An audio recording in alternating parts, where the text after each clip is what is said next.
नमस्कार साथियों, स्वागत है आपका हमारे YouTube चैनल जादू एजुकेशन में। आज का हमारा विषय है क्या है हिजाब विवाद और क्यों ईरान में भड़क रही है हिजाब की आग। हिजाब विवाद के केस को आज हम डिटेल में समझेंगे और इसका ईरान के हिजाब विवाद केस से या ईरान की हिजाब विवाद में हो रहे प्रोटेस्ट से क्या संबंध है, उसे भी हम विस्तार पूर्वक जानेंगे। तो चलिए आज की हमारी क्लास शुरू करते हैं। पिछले साल कर्नाटक के उडुपी जिले में एक जूनियर कॉलेज ने छात्राओं पर स्कूल में हिजाब पहनकर आने पर रोक लगाई। 1 जुलाई 2021 को government PU college for girls ने तय किया था कि किस तरह की पोशाक को कॉलेज यूनिफॉर्म स्वीकार किया जाएगा और यह कहा था कि छात्राओं के लिए दिशा निर्देशों का पालन करना अनिवार्य है। जब कोविड लॉकडाउन के बाद स्कूल फिर से खुला तो कुछ छात्राओं को पता चला कि उनकी सीनियर छात्राएं हिजाब पहनकर आया करती थीं। इन छात्राओं ने इस आधार पर कॉलेज प्रशासन से हिजाब पहनने की अनुमति मांगी। उडुपी जिले में सरकारी जूनियर कॉलेज की पोशाक को कॉलेज डेवलपमेंट समिति तय करती है और स्थानीय विधायक इसके प्रमुख होते हैं। बीजेपी विधायक रघुवीर भट्ट ने मुसलमान छात्राओं की मांग नहीं मानी और उन्हें क्लास के भीतर हिजाब पहनने की अनुमति नहीं मिली। इस साल फरवरी में रघुवीर भट्ट ने कहा था, ये अनुशासन का विषय है, हर किसी को यूनिफॉर्म के नियमों का पालन करना चाहिए। जब उनसे पूछा गया था कि क्या उनका ये निर्णय पार्टी की विचारधारा से प्रभावित है, तो उन्होंने कहा था, राजनीति के लिए और भी बहुत सी चीजें हैं, ये शिक्षा का मामला है, इसे शिक्षा तक रहने दिया जाए। नए दिशा निर्देशों के तहत मुसलमान छात्राओं के हिजाब पहनने पर रोक लगा दी गई थी। दिसंबर 2021 में छात्राओं ने हिजाब पहनकर कैंपस में घुसने की कोशिश की थी, लेकिन उन्हें बाहर ही रोक दिया गया था। इन लड़कियों ने इसके बाद कॉलेज प्रशासन के खिलाफ प्रदर्शन शुरू कर दिया और जनवरी 2022 में उन्होंने कर्नाटक हाई कोर्ट में हिजाब पर प्रतिबंध के खिलाफ एक याचिका दायर कर दी थी। ये मामला शुरू तो उडुपी जिले से हुआ था, लेकिन जल्द ही जंगल की आग की तरह बाकी जिलों में भी फैल गया। शिवमोगा और बेलगावी जिलों में भी हिजाब पहनकर कॉलेज आने वाली मुसलमान छात्राओं पर रोक लगा दी गई। भगवा गमछा पहने छात्रों ने हिजाब पहनकर आने वाली छात्राओं के खिलाफ नारेबाजी शुरू कर दी। कुंडापुर और चिकमंगलूर में प्रदर्शन और प्रदर्शनों के खिलाफ हिंदू और मुसलमान छात्रों के प्रदर्शन शुरू हो गए। एक वीडियो भी वायरल हुआ जिसमें हिजाब पहने कॉलेज जा रही छात्रा मुस्कान खान के खिलाफ नारेबाजी कर रहे छात्र दिख रहे थे। भगवा गमछा डाले हुए युवा छात्रों की ये भीड़ हिजाब पहने मुस्कान खान का जय श्री राम का नारा लगाते हुए पीछा कर रही थी। इसी की प्रतिक्रिया में मुस्कान ने भी अल्लाहू अकबर का नारा लगा दिया। ये घटना कर्नाटक के मांड्या जिले में हुई थी।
हालांकि कर्नाटक हाईकोर्ट में हिजाब मामले पर सुनवाई शुरू होने के 3 दिन पहले मुख्यमंत्री बसवराज बोम्मई की सरकार ने एक आदेश जारी करके सभी छात्रों के लिए कॉलेज प्रशासन की तरफ से तय यूनिफॉर्म को पहनना अनिवार्य कर दिया। इस आदेश में यह भी कहा गया कि तय पोशाक के अलावा कुछ और पहनने की अनुमति नहीं होगी। आदेश में कहा गया कि सरकारी कॉलेजों में कॉलेज की विकास समिति के पास यूनिफॉर्म तय करने को लेकर पूर्ण अधिकार होगा। आदेश में यह भी कहा गया कि निजी शिक्षा संस्थान ये तय कर सकते हैं कि छात्राओं से यूनिफॉर्म पहनने के लिए कहा जाए या नहीं। इस आदेश के 2 दिनों के भीतर ही प्रदर्शन राज्य भर में फैल गए और कई जगह हिंसक घटनाएं भी हुईं। 8 फरवरी 2022 को उडुपी के एमजीएम कॉलेज में सैकड़ों छात्रों की भीड़ ने हिजाब पहनी लड़कियों के खिलाफ जय श्री राम के नारे लगाए। कर्नाटक के कई इलाकों में हिंसक झड़पें हुईं, पुलिस को लाठी चार्ज करना पड़ा और आंसू गैस छोड़नी पड़ी। मुख्यमंत्री को एहतियात के तौर पर कई दिनों तक सभी स्कूलों को बंद रखने का आदेश देना पड़ा। इसके बाद मामला कर्नाटक हाईकोर्ट की 3 जजों की बेंच में पहुंचा। हाईकोर्ट ने 11 दिनों तक इस मामले की सुनवाई की। अदालत ने 5 फरवरी को राज्य सरकार के आदेश को बरकरार रखा। इस आदेश के तहत उन स्कूल कॉलेजों में हिजाब पर रोक लगाई जा सकती थी जहां यूनिफॉर्म पहले से ही तय थी। अदालत ने कहा कि स्कूल यूनिफॉर्म तय करना उचित प्रतिबंध है जो संवैधानिक रूप से स्वीकार्य है। मुख्य न्यायाधीश ऋतुराज अवस्थी, जस्टिस कृष्ण दीक्षित, जेएम काजी की पीठ ने यह कहते हुए याचिका खारिज कर दी थी कि ये तर्क नहीं दिया जा सकता है कि हिजाब पोशाक का हिस्सा होने की वजह से इस्लाम की आस्था के मूल में है। ऐसा नहीं है कि हिजाब पहनने की कथित प्रथा का अगर पालन ना किया जाए तो जो लोग हिजाब नहीं पहन रहे हैं वो गुनहगार हो जाएंगे या इस्लाम अपनी चमक खो देगा और धर्म नहीं रहेगा। हाईकोर्ट के इस फैसले को सुप्रीम कोर्ट में चुनौती दी गई थी और तुरंत अपील दायर कर दी गई थी। सुप्रीम कोर्ट ने अपनी सुनवाई पूरी कर अभी हाल ही में फैसला दे दिया है। कर्नाटक सरकार की तरफ से पेश होते हुए महाधिवक्ता तुषार मेहता ने कहा था, कोई भी 2004 के बाद से हिजाब पहनकर क्लासरूम में नहीं आ रहा है। ये सब दिसंबर 2021 में शुरू हुआ जब कुछ छात्राएं हिजाब पहनकर कॉलेज आने लगीं। 2022 में इस्लामी संस्था पॉपुलर फ्रंट ऑफ इंडिया ने हिजाब पहनकर कॉलेज आने के समर्थन में अभियान चलाया। पीएफआई ने इन आरोपों को खारिज किया था। सितंबर में भारत की केंद्र सरकार ने पीएफआई पर प्रतिबंध लगा दिया था। तुषार मेहता ने कहा था, ये छात्राओं का कोई अचानक शुरू किया गया अभियान नहीं है। छात्राएं बड़ी साजिश का हिस्सा थीं, कोई उन्हें पीछे से नचा रहा था। मेहता ने जोर देकर कहा कि ये धर्म का मामला नहीं है, बल्कि ये छात्रों को बराबरी का अधिकार देने का मामला है। इस मामले की सुनवाई जस्टिस हेमंत गुप्ता और जस्टिस सुधांशु धूलिया कर रहे थे। भारत में हिजाब को लेकर सुर्खियां बन ही रही थीं कि उधर ईरान में महिलाओं ने हिजाब के खिलाफ प्रदर्शन शुरू कर दिया। 22 वर्षीय कुर्द युवती महसा अमीनी की अनैतिक पुलिस की हिरासत में मौत की घटना के बाद से ही समूचे ईरान में हिजाब के प्रदर्शन काफी तेज। महसा अमीनी ईरान के सख्त नियमों का उल्लंघन करते हुए बिना हिजाब की थीं। उनके परिवार का आरोप है कि उनकी मौत पुलिस की पिटाई की वजह से हुई है, लेकिन पुलिस का कहना है कि मौत की वजह हार्ट अटैक थी। ईरान में महिलाएं इस समय देश भर में हिजाब और दूसरे मुद्दों के खिलाफ प्रोटेस्ट कर रही हैं। इंटरनेट पर शेयर किए जा रहे वीडियो में ईरानी महिलाएं हिजाब उतारती और अपने बाल काटती दिख रही हैं।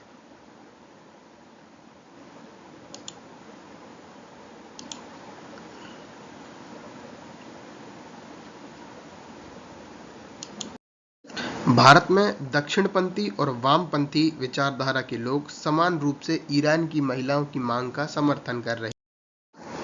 मामला पहुंचा सुप्रीम कोर्ट में और सुप्रीम कोर्ट में इस मामले की सुनवाई जस्टिस हेमंत गुप्ता और सुधांशु धूलिया ने की।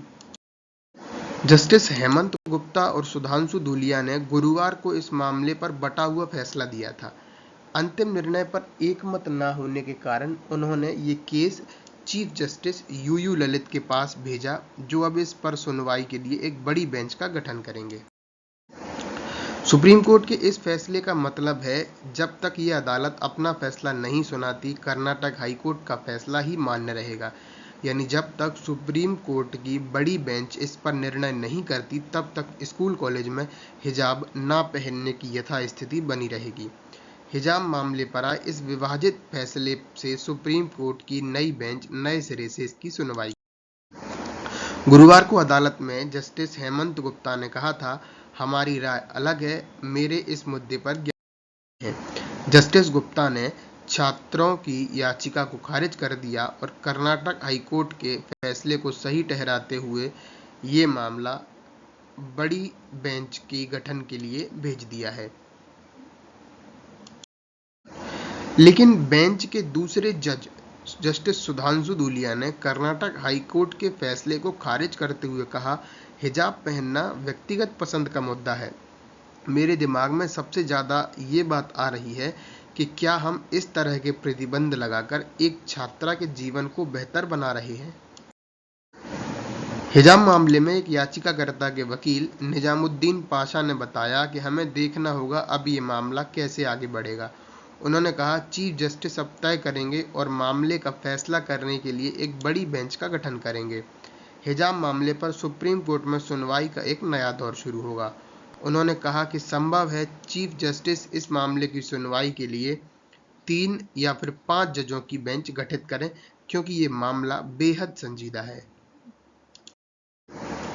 फैसले में बड़े बेंच के गठन को लेकर कोई तय समय सीमा नहीं निर्धारित की गई है। जस्टिस हेमंत गुप्ता की अध्यक्षता वाली बेंच ने 26 सितंबर को सभी पक्षों यानी 23 याचिकाकर्ताओं के वकीलों और कर्नाटक सरकार की दलीलें सुनने के बाद अपना आदेश सुरक्षित रख लिया। 10 दिन तक इस मामले पर सुनवाई। कर्नाटक सरकार ने सुप्रीम कोर्ट में तर्क दिया था कि उसके पास शैक्षणिक संस्थानों के लिए स्कूल यूनिफॉर्म तय करने और अनुशासन का पालन करने का आदेश जारी करने का अधिकार है। याचिकाकर्ता छात्रों की ओर से वरिष्ठ अधिवक्ता दुष्यंत दवे ने तर्क दिया कि मौलिक अधिकार यानी क्या पहनना है, ये चुनने की स्वतंत्रता और आस्था की स्वतंत्रता एक क्लास के भीतर कम नहीं हो जाते। छात्रों का कोर्ट में पक्ष रख रहे देवदत्त कामत, डॉक्टर राजीव धवन और दुष्यंत दवे ने सुप्रीम कोर्ट में कहा कि कर्नाटक सरकार ने अपने दावे का समर्थन करने के लिए कोई सबूत पेश नहीं किया। वकीलों का कहना था कि राज्य सरकार ये नहीं बता पाई कि कैसे कुछ छात्रों के कक्षाओं में यूनिफॉर्म के साथ हिजाब पहनने से सार्वजनिक व्यवस्था, स्वास्थ्य और नैतिकता का उल्लंघन हुआ। फिलहाल ये मामला सुप्रीम कोर्ट में विचाराधीन है, बड़ी बेंच के लिए है। इसमें आगे आने वाली सभी अपडेट से आपको अवगत करा दिया जाएगा। चैनल से जुड़े धन्यवाद। तो आज के इस टॉपिक में इतना ही। अगर आपको ये सेशन पसंद आया हो तो वीडियो को लाइक कीजिए, चैनल को सब्सक्राइब कीजिए और बेल आइकन को दबाइए जिससे आगे आने वाली सारी वीडियोस की नोटिफिकेशंस आपको मिल सके। धन्यवाद।